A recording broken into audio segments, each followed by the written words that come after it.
Coming up on American Black Journal, the very special kickoff of our year-long series of reports on the Black Church in Detroit. Today, we're going to preview the PBS documentary on the importance of the Black Church over the past 400 years, and we've assembled a roundtable of Detroit ministers to examine the role of the church in the fight for racial and social justice. You don't want to miss today's show. Stay where you are. American Black Journal starts now. From Delta Faucets to Behr Paint, Masco Corporation is proud to deliver products that enhance the way consumers all over the world experience and enjoy their living spaces. Masco, serving Michigan communities since 1929. Support also provided by the Cynthia and Etzel Ford Fund for Journalism at Detroit Public TV. The DTE Foundation proudly supports 50 years of American Black Journal in covering African American history, culture, and politics. The DTE Foundation and American Black Journal, partners in presenting African American perspectives about our communities and in our world.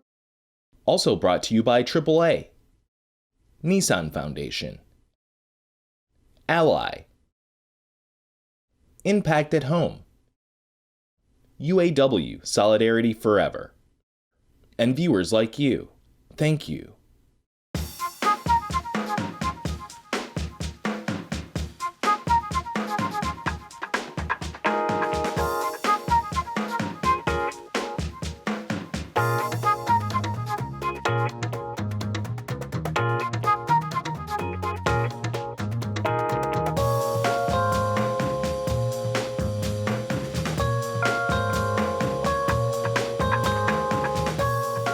Welcome to American Black Journal. I'm Stephen Henderson. Today, we are really excited to launch our year-long series on the Black Church in Detroit. Detroit Public Television is partnering with the Ecumenical Theological Seminary and the Charles H. Wright Museum of African American History to take a closer look at the church's importance to the Black community. Start of our monthly series coincides with a really powerful new PBS documentary from Dr. Henry Louis Gates Jr. titled The Black Church. This is our story. This is our song. The documentary airs on Detroit Public Television on February 16th and 17th at 9 p.m. both nights. It traces the 400-year history and culture of the Black Church in America. I think the Black Church was the thing we were totally in charge of. We didn't have any external forces that had to give us permission. Whatever we wanted to do, it was up to us. It was ours. In the first decade after the Civil War, thousands of Black churches sprouted throughout the South to unify and uplift a community that had been divided and degraded in bondage. One of the most influential pastors to take advantage of the medium was the Reverend Clarence LaVon Franklin, Aretha Franklin's father, the man with the $1 million voice. The eagle is a personification of God. Known by his initials CL, Franklin recorded his enormously popular sermon, The Eagle Stirreth Her Nest, in 1953 at New Bethel Baptist Church, his pastoral home. Franklin was really a Southern minister in this huge congregation in Detroit. So when people hear him on the radio nationwide or when they buy his record, what they're hearing is generations of Black religious tradition that's reflected in the Southern style of sermonizing, a sing-song style. Again, you can see that PBS documentary right here on Detroit Public Television, February 16th and 17th at 9 p.m. Here on American Black Journal, we are dedicating an episode each month to the Black Church in Detroit. Today, we're going to take a look at the church's historic role in the fight for racial and social justice. From the Jim Crow era and civil rights movement to the Black Lives Matter movement, the church has been a center for activism and change. Here is my conversation with Reverend Dr. Constance Simon of Fellowship Chapel, Pastor Barry Randolph from Church of the Messiah, and Reverend Charles Williams II of historic King Solomon Baptist Church. Reverend Williams, I'm going to start with you. Activism is, I think for you, hand in hand the pastorship of your church, and so much of what you do, so many of the reasons that people know you, not just here in Detroit, but around the country, are about activism. So I want to start with you talking about that marriage between the church, the Black church in particular, and activism that's focused on social and racial justice. Yeah, look, the Black church birthed Black Lives Matter, birthed activism. It has been the mantra that we have held since we organized the African Methodist Episcopal Church, further, since we organized our resources, the First Baptist Church of Savannah, Georgia, the oldest institutions that Blacks have ever owned, not only in the sense that we were protesting or picketing, but at that time we were providing. At that time we were opening up our churches for Underground Railroad. This is what the fabric of what we've been for Black people since the inception of the Black church, the historic Black church, and it's what we plan to continue to be. Yeah. Pastor Barry, I know from your church that activism takes on a very specific role in your community. It takes on a very specific role with young people in your community. Talk about what that looks like. Well, one of the reasons why the church has been so successful is because we combine your purpose and your activism with your spirituality. One of the things that have been quite successful is the fact that we let everybody know that on so many different levels, Jesus Christ and his disciples and a lot of people in the Bible were actually activists. They were standing up for what was right. They were standing up against the status quo. They were standing up in the face of evil, and they were letting people know that with God, all things are possible. And we, as the people of God, we have a role to play in manifesting that in this world. So we have a particular role. So our young people in particular, they look for their purpose in life. And part of that is to stand up for the right thing. And we give them the opportunity to be able to do that. Yeah. Reverend Simon, what does this look like at Fellowship? When I thought about activism, I had to take it from an academic standpoint, of course. Mm-hmm. I am at Fellowship Chapel, which is a very active church. ETS is ecumenical, but social justice oriented. So when I looked at activism, and when I teach it in my African American Black religious studies course, I talk about it from a historical perspective. We came from Africa, and I don't mean we were enslaved. We come to America. And even within that transition, we have held on to what has been activism. I see activism holistically in that all of our things that we do in terms of the Black church is not just the religion. It's not just understanding the Bible. It's dealing with every phase of every Black person's need. So even when the slaves would leave the master's church and go to the hush harbor, and remember, they did not take that Black Bible. There's a Black Bible. I don't know if you've ever heard about it, the slave Bible. They've taken that. They didn't take that. They sat down and they talked about how they were going to be active in terms of helping everybody that was part of that slave group through songs, because they sang in the fields to let people know they were going to be actively leaving, for freedom. They preached, they talked about the things that people need. And historically, that has been the activism in Black church. Black church still is the hub, the place where even if you don't go to church, when something happens, you'll go back to Black church to find out, well, how do we feel about this and what things have happened with that? And the other thing is it's a personal level where they'll look at who needs what. That's activism. Who's hungry? Who needs water? Who is not being fed? What kids are not being educated?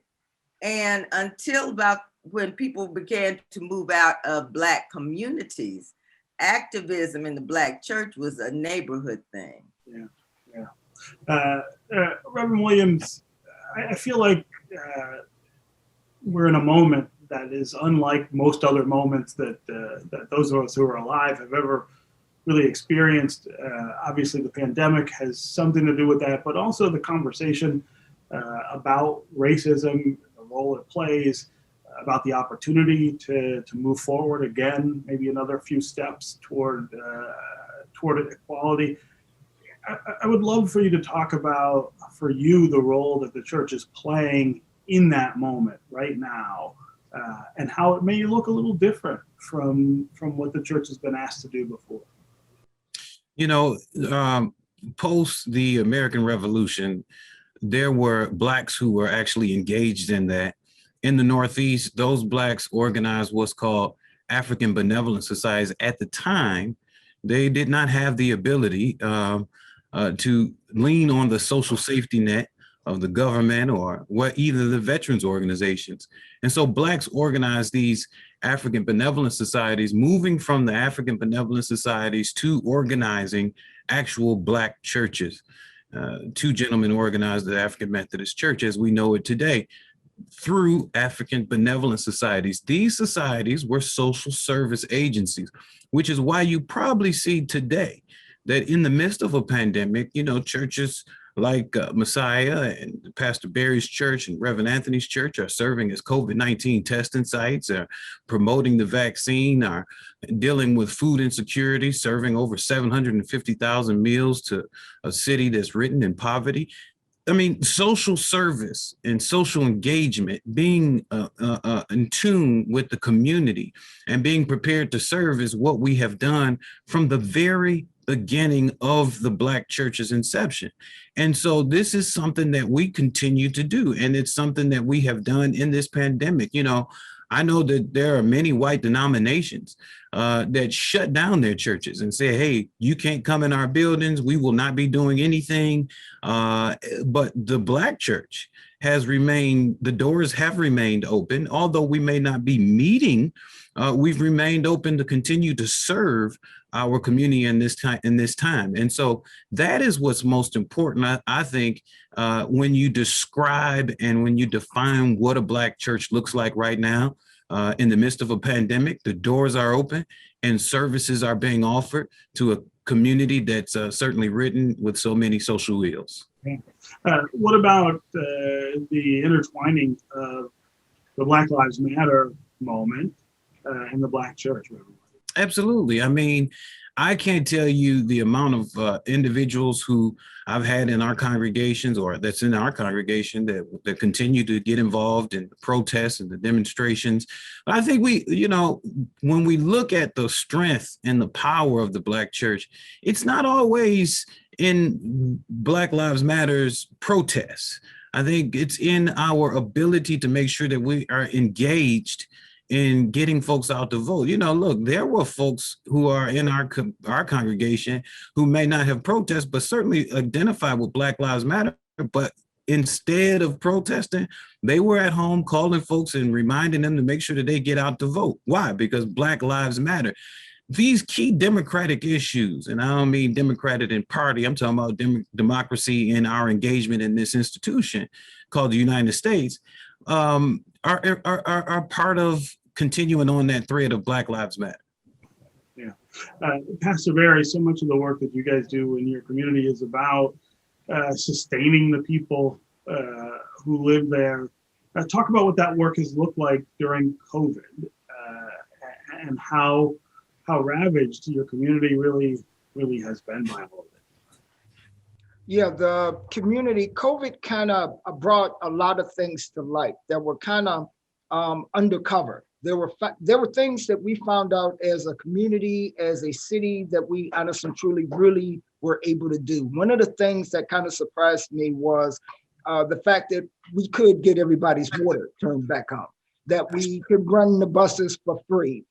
We found out that children were getting one of their major meals in school. So it brought a lot of things to light. Senior citizens, honestly and truly, could be offered to go into stores earlier than everybody else so that they didn't have to worry about everybody else in the store getting in the way.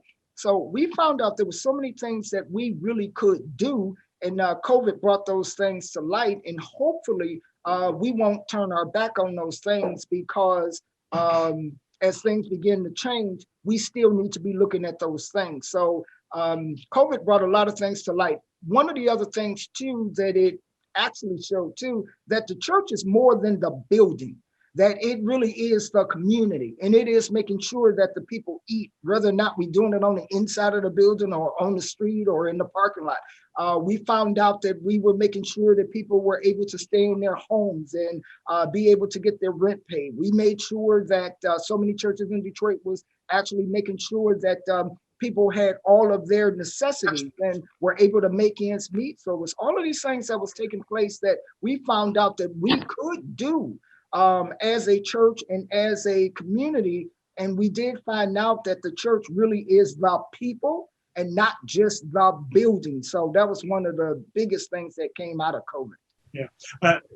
Pastor Barry, so much of your work is also focused on opportunity, making sure that people in your community have opportunities to advance economically, to be more secure in their housing, more secure in terms of food and things like that. I wonder what effect COVID has had on the effort to push people forward, to give them more than what they have now. Well, one of the things that we found out was the needs of people a lot of times won't stop. And again, COVID kind of magnified that. But we found ways to solidify the work that we're doing. And one of the things that came out of that was a bigger partnership with Pastor Williams and with King Solomon. One of our people was able to solidify bringing in over 1,000 meals every day to people in the community and neighborhood because of the work and the outreach he had already had. So we wound up partnering with that outreach. That outreach literally led to us going to the city of Flint, being able to feed thousands of people in Flint. We found out that we were able to work with other community organizations that were not church, but because of the need that was in the community and neighborhood, we literally start working together and solidifying how we were able to be able to help the people. A great need that we expanded on was providing free internet to the community in Island View. We have the Equitable Internet Initiative where we give the internet for free, and we're kind of the competition to Comcast and AT&T. But it's provided by the church. We found out that we were able to expand that work to people in the community and neighborhood who before the pandemic did not necessarily need the internet, but because of the economic problem that was taking place with people losing their jobs, we found out that we can actually provide the internet to more people. So it kind of expanded the reach of the work that we were doing. And Stephen, if I could just comment behind him, Pastor Barry, look, I mean, the Black Church has always provided an underground network of resources and messages, right? We don't get millions of dollars of foundation funding, but somehow we always make sure DTE bills get paid. Somehow we always make sure water gets on. Somehow we always make sure rent gets taken care of. And somehow some who may have lost their jobs may get their jobs back at the call of a pastor. I mean, this is what the Black pastor has done. This is what the Black church has done. We have become the touch point for many folks who had come from the South to the North from the early 20s all the way up into present. And so we still serve that place. And maybe our megaphone isn't the loudest, but I'm willing to bet that you can go inside of a community and you can ask with any Black church that's doing relevant work, where do you go to get help if you need it? And they'll point to the Black church. Reverend Simon, the Black church has always, especially here in Detroit, played a big role in boosting Black Detroiters' participation in our democracy and engaging them in political activism. Talk about how that has looked different in the last year because of the things that have gone on. I think the activism is kind of like a reawakening, because one thing about the Black church is everybody is welcome. The doors are open. You might not have come to church since your grandmother brought you, but when things are happening actively, people come back to engage because they know that's the hub. It's like the brain power. And they come in not to just be told. That's another thing. They're coming to be fed. They're coming to share. They're coming to engage. So the activism in the Black church in Detroit has been very prevalent. You know, I talked about how the shrine, when Jeramogi unveiled the shrine, the Madonna and Child in Black, and how that changed the trajectory. And I talked to other denominations, and someone Catholic said that gave us the agency to sing gospel music, to stop listening to Latin. So just like this season, and I call it the post-Obama season, because up until the things that are happening now, people actually were believing that because we had a Black president, everything was all good. Oh, we're liberated, we're on top. And then they start to see that it wasn't enough. They didn't truly understand. And so the Black church has stepped up to help people with their understanding if they're willing to learn. Black church is not exclusive where you can't come in, we're not going to tolerate you. No, we welcome everybody. And that's been something that's part of the Black church too, even since civil rights. Now, if you come in and you're not correct, we'll help you get there. But the Black church has just been that hub always. We've got about 2 minutes left, but Reverend Simon, I want to hear you talk just a little about Black Lives Matter and the way that it interacts with the Black church. I think it's very, if a church is not paying attention to Black Lives Matter or embracing it, something has become a disconnect. Because it's not just like the 3 young ladies I'm talking about. It is a whole movement. It's a whole movement of awareness. It's a whole movement of justice. And when you say justice, I'm not talking about just social justice. It's economic justice. It's water justice. It's food justice. It's saying, let's step forward and pay attention to the things that are still trying to marginalize and disenfranchise and exclude people from wherever, not just the privilege, not just the poor, but the privileged are suffering. So when we can't be a whole community, the community that God describes, it talks about Jesus being one. When we have to still be fragmented, that's probably why Black Lives Matter will certainly continue. There are tons of good things to read out there about it. There's tons of things that as churches, another thing with Black Lives Matter and Black church, because I'm going to use them as the same thing, is that no matter who's doing the work, if the work is good, we are all in. We are all in. If you need help, we'll undergird you. If you're getting shaky, we come over and say it's okay to protest. But what about policy? Let me show you how to write this policy. Let me help you listen to what someone just said, and then let's unpack it. Oh no, there's an infiltrator. Let's talk about this and love them back to where they need to be in support of not just the humanity as a whole, but Black church in particular. And I would just say, Dr. Simon, you are spot on.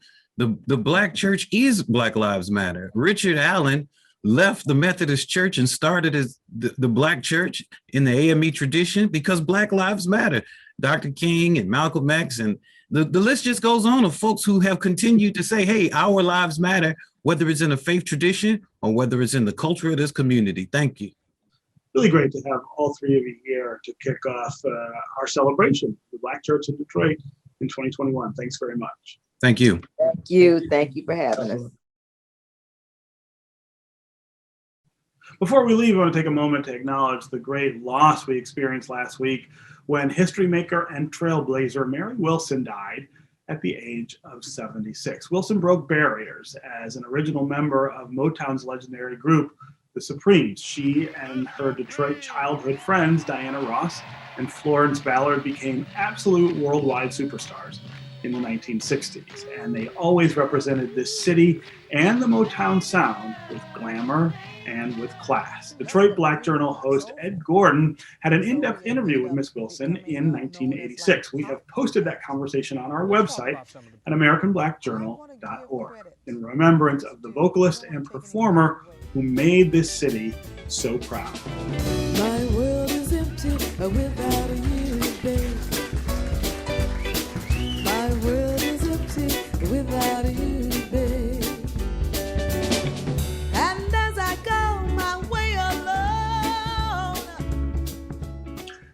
And the losses keep mounting for us here in the city of Detroit. We are also remembering two other prominent Detroiters who passed away. Karen Hudson Samuels, executive director of the WGPR TV Historical Society, and Cliff Warders II, a longtime defense attorney and radio host. Both were well known in the Detroit community. Karen Hudson Samuels, of course, was a close friend of our American Black Journal community here at Detroit Public Television. We offer our condolences to both of their families. That's going to do it for us. Thanks for watching. You can always connect with us on Facebook and on Twitter. We'll see you next time.